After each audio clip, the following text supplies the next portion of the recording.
Bapak, Ibu, saudara-saudari sekalian yang terkasih di dalam Tuhan. Saya kalau mau naik pesawat, biasanya minta tolong kepada yang petugas di counter check-in. Bolehkah saya duduk di jendela darurat atau pintu darurat?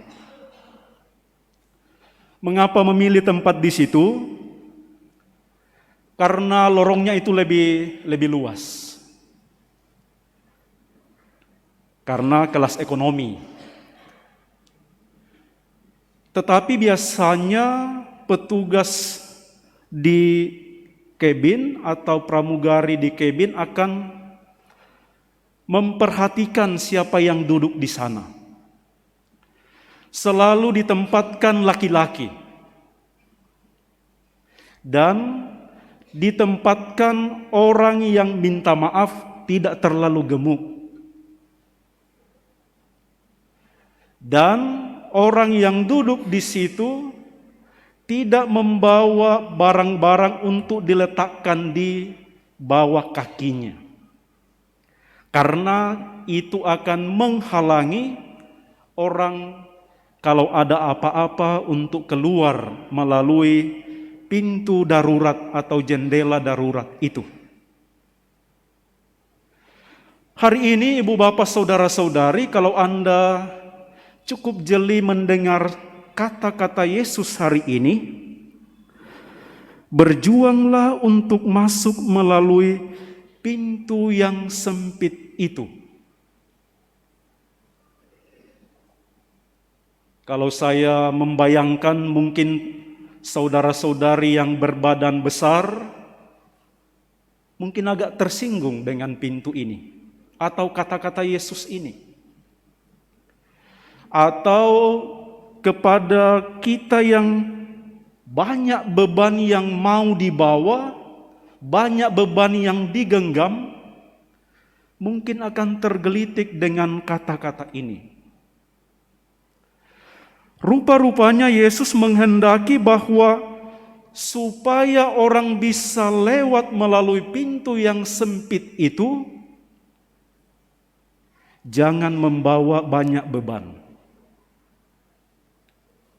Jangan membawa banyak beban atau bawaan. Dan rupa-rupanya yang dimaksudkan oleh Yesus adalah jangan menjadi atau merasa lebih besar daripada pintu itu. Dan pintu yang dimaksud adalah pintu menuju keselamatan. Maka supaya kita bisa masuk dalam pintu yang sempit itu, kepada kita pesannya adalah buatlah dirimu menjadi kecil di hadapan Allah. Jangan menganggap dirimu lebih besar daripada pemilik pintu itu. Karena ketika kita merasa lebih besar, kita tidak akan merasakan dan mengalami kebesaran dari Allah. Merasa lebih hebat, merasa lebih kuat, merasa lebih benar, merasa lebih berkuasa, maka itu akan menjadi penghalang untuk masuk pintu yang sempit itu. Dan beban-beban apa yang Anda bawa supaya bisa masuk dalam pintu yang sempit itu? Beban kesombongan, beban iri hati, beban egoisme, beban dendam, beban menghakimi dan mengadili orang lain, beban keserakahan seperti bacaan-bacaan Injil minggu-minggu sebelumnya.